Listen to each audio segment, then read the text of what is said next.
අයිබෝන් අද ප්‍රධාන වශයෙන් කතා කරන්නේ මේ රුධිර නාලවල සෞඛ්‍ය ගැන සහ අර රුධිර නහර ගැට ගැසීම විශේෂයෙන්ම කකුලේ මේකට විසඳුම් මොනවද කියන එක වගේ ගැන තමයි කතා කරන්නේ. ප්‍රධාන වශයෙන් මේ තක්කාලි වල ගුණ මේක සඳහා අනිත් එක තමයි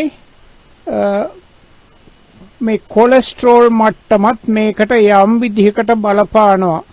මොකද කොලෙස්ටරෝල් වැඩි වුණාම අර පෙරිෆරල් වැස්කියුලර් ඩිසීස් කියන්නේ අර හෘද වස්තුවෙන් ඈත තියෙන රුධිර නාලවලට හරියට රුධිරය යන්නේ නැහැ. ඉතින් ඒක වුණාම එතකොට මේ හරිය තියෙන රුධිරය පාවිච්චි වෙලා ඉවරුණාට පස්සේ වේන් සරහානේ ආපහු එන්නේ රුධිරය එහෙම එන්න ටිකක් අමාරු වෙනවා. ඒක තමයි මේකට ප්‍රධානම හේතුව. ඉතින් මේකට එක විසඳුමක් තමයි ටිකක් ඇවිදින එක. ටිකක් නෙමෙයි ගොඩක් ඇවිදින එක. ව්‍යායාමයක් වශයෙන්. ඊළඟට මේ ස්ටැටින් වගේ කොලෙස්ටරෝල් අඩු කරන බෙහෙත් වල වාසියක් තියෙනවා කියලා සමහරු කියනවා. ඉතින් ඒක කොහොමටත් හොඳයි එහෙම ගන්න එක. අනිත් එක තමයි මේ සන්තෘප්ත මේද තියෙන ආහාර අඩු කරන්න කියලා කියනවා. සන්තෘප්ත මේද අපිට එන එක ප්‍රභවයක් තමයි පොල්. ඊළඟට අනිත් එක තමයි සත්ව ආහාර ප්‍රධාන වශයෙන් ව්‍යායාම කිරීමත් හොඳයි කියලා කියනවා. අනිත් එක තමයි කකුල වාඩි වෙලා ඉන්නවා නම් කකුල උඩින් තියාගෙන ඉන්න කියලා. තමන් පුටුවක වාඩි වෙලා ඉන්නවා නම් කකුල උස්සලා ඒ කියන්නේ පුටුවේ මට්ටමට වඩා උඩට උස්සලා තියාගන්න පුළුවන්. මොකක් හරි පුටුවකට කොට්ටයක් දාලා හරි මොකක් හරි එකක් දාලා එහෙම එකක් හදාගන්න එක හොඳයි. තමන් වාඩි වෙලා ඉන්නකොට මේ කකුල ඉස්සිලා තියෙන්න පොඩි ප්‍රමාණයක් නෙවෙයි සෑහෙන ප්‍රමාණයක්. ඒ කියන්නේ කකුලේ මේ ඉන හරියට වඩා අග කොන ඉස්සිලා තියෙන්න. අනිත් එක තමයි නිතරම වාඩි වෙලා ඉන්න එකයි හිටගෙන ඉන්න එකයි. ඒක අඩු කරන්න. එක දිගටම වාඩි වෙලා ඉන්න එකයි එක දිගටම හිටගෙන ඉන්න එකයි. ඉතින් ඒකට කියන්නේ අඩු ගානේ පැය භාගෙන් භාගයටවත් වාඩි වෙලා ඉන්නවා නම් පැය භාගෙන් භාගයටවත් නැගිටලා පොඩ්ඩක් ඇවිදලා එන්න. ඕකේ අපි බලමු වීඩියෝ එකට යන්න. ලයිකොපීන් වලින් නහර ගැට ගැසීම, රුධිර නාලවල සෞඛ්‍ය සහ දමනි සිහින්වීම සඳහා ලැබෙන ප්‍රතිලාභ. ලයිකොපීන් යනු ප්‍රධාන වශයෙන් රතු, රෝස සහ තැඹිලි පැහැති පළතුරු සහ එළවලු වල දක්නට ලැබෙන ප්‍රබල ප්‍රතිඔක්සිකාරක වර්ණකයකි. තක්කාලි, විශේෂයෙන් තක්කාලි සෝස්, පේස්ට් සහ කෙචප් වැනි සකස් කළ නිෂ්පාදන මෙහි පොහොසත්ම මූලාශ්‍රය වේ. ලයිකොපීන් යනු තක්කාලි, කොමඩු, පින්ක් ග්‍රේප් ෆෘට් සහ පේරවල දක්නට ලැබෙන ස්වභාවික රතු වර්ණකයකි. මෙම ආහාරවලට රතු පැහැ ලබා දෙන්නේ එයයි. නමුත් ලයිකොපීන් යනු හුදෙක් වර්ණකයක් පමණක් නොවෙයි. පර්යේෂණ වලින් පෙනී යන්නේ එය ක්‍රම කිහිපයකින් රුධිර නාලවල සෞඛ්‍ය සුරක්ෂිත කරන බවයි. නහර ගැට ගැසීම හෙවත් වැරිකෝස් වෙයින්ස්, දුර්වල රුධිර සංසරණය සහ දමනි සිහින්වීම පිළිබඳව සැලකිලිමත් වන අයට මෙය විශේෂයෙන් වැදගත් වේ. රුධිර නාලය යනු නම්‍යශීලී බටවැනිය. ඒවා දවසේ සෑම තත්පරයකම ඇදීමට සහ ලිහිල්වීමට ලක්වේ. නමුත් වයසට යාම රුධිරයේ අධික සීනි මට්ටම, දුම්පානය, මානසික ආතතිය සහ නරක ආහාර රටාව නිසා මෙම නාලවල ශක්තිමත් බව නැතිවේ. ඒවා තදවීමට, ප්‍රදාහයට හෙවත් ඉන්ෆ්ලමේෂන් පත්වීමට හෝ හානිවීමට පුළුවන. ලයිකොපීන් උදව් කරන්නේ මෙතනදීය. ලයිකොපීන් ප්‍රබල ප්‍රතිඔක්සිකාරකයකි. ප්‍රතිඔක්සිකාරක මගින් නිදහස් රැඩිකලුන් හෙවත් ෆ්‍රී රැඩිකල්ස් නිර්මාණය වන අස්ථාවර අංශු වේ. නමුත් නිදහස් රැඩිකලුන් වැඩි වී විට රුධිර නාලවල ඇතුළු ස්තරයට හෙවත් එන්ඩොතීලියම් හානි සිදු කරයි. මෙම ස්තරයට හානි වූ විට රුධිර නාල නිසි ලෙස ලිහිල් වීමට නොහැකි වී රුධිර ප්‍රවාහය දුර්වල වේ. එවිට රුධිර පීඩනය වැඩි වේ. නහර ගැට ගැසීම සඳහා ලැබෙන ප්‍රතිලාභ. ශිරා හෙවත් නහර මගින් රුධිරය හදවතට නැවත ගෙන යයි. වෙයින්ස් හෙවත් නහරවල ප්‍රත්‍යස්ථාතාව නැති වූ විට නහර ගැට ගැසීම සිදුවේ. රුධිරය නැවත හදවත දෙසට තල්ලු කරන කපාට නහර තුල ඇත. නමුත් නහර බිත්ති දුර්වල වූ විට මෙම කපාට අක්‍රිය වේ. එවිට රුධිරය පාදවල එකතු වී නහර ඇම්බෙරීමට සහ ඉදිමීමට ලක්වේ.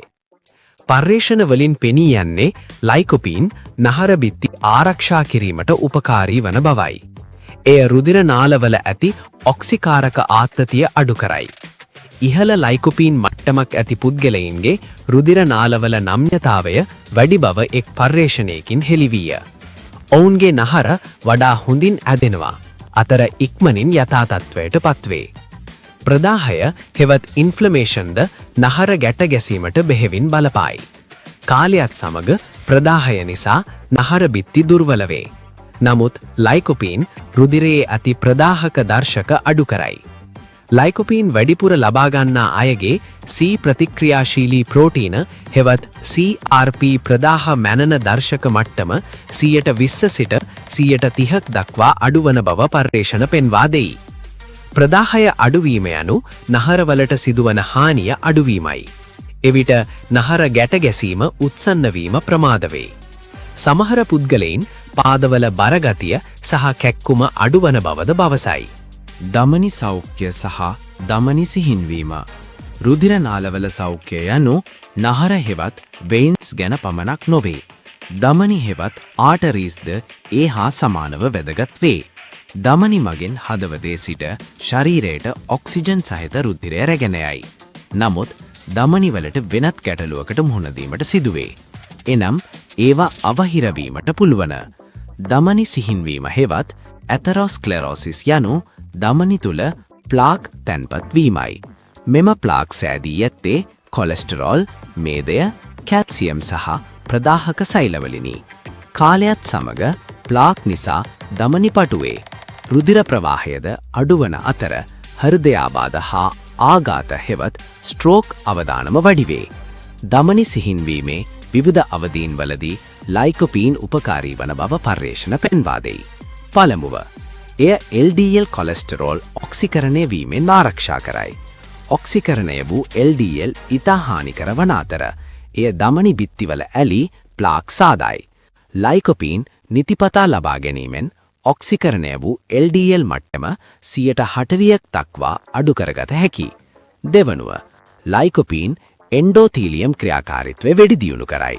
මෙයින් අදහස් කරන්නේ අවශ්‍ය වූ විට දමනි පළල් වීමට ඇති හැකියාව දියුණුවයි. මෙය රුධිර ප්‍රවාහය වැඩි කරන අතර රුධිර පීඩනය අඩු කරයි.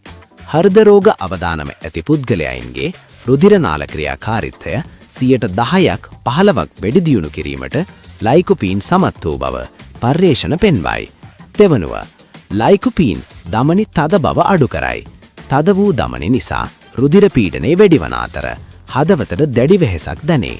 ලයිකොපීන් වැඩිපුර ගන්නා අයගේ දමනි සෞඛ්‍ය සම්පන්නව පවතී. එක් පර්යේෂණයකින් හෙළි වූයේ දිනපතා තක්කාලී ආශ්‍රිත ආහාර ගැනීමෙන් රුධිර පීඩනය සිස්ටොලික් බ්ලඩ් ප්‍රෙෂර් මිලිමීටර 5කින් පමණ අඩු වූ බවයි. මෙය සමහර ඖෂධ මගින් ලැබෙන ප්‍රතිඵලයට සමාන වේ. රුධිර සංචරණය සහ නයිට්‍රික් ඔක්සයිඩ්. හොඳ රුධිර සංචරණය මගින් පටක සජීවීව හා නිරෝගීව තබා ගනී. දුර්වල සංචරණය නිසා දෙපා සීතල වීම, හිරිවැටීම, තුවර සුවවීමට ප්‍රමාද වීම සහ අධික තෙහෙට්ටුව ඇතිවේ. ලයිකොපීන් මගින් නයිට්‍රික් ඔක්සයිඩ් උපයෝජ්‍යතාවය වැඩි කරයි. නයිට්‍රික් ඔක්සයිඩ් යනු රුධිර නාල ලිහිල කරන ස්වභාවික අණුවකි.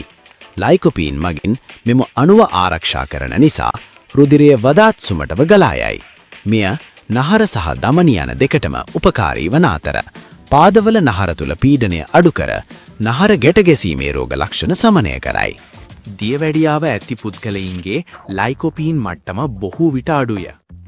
ඉහළ රුධිර සීනි මට්ටම නිසා ඔක්සිකාරක ආතතිය වැඩි වන අතර එය ප්‍රතිඔක්සිකාරක අඩු කරයි. නමුත් ලයිකොපීන් ලබා ගැනීමෙන් දියවැඩියා රෝගීන්ගේ රුධිරනාල ක්‍රියාකාරීත්වය වැඩි දියුණු වනු බව පර්යේෂණ මගින් සනාථ වී ඇත. එසේම ලයිකොපීන් රුධිර පට්ටිකා ප්ලේට්ලෙට්ස් අනවශ්‍ය ලෙස ඇලෙන සුළුවීම අඩු කරයි.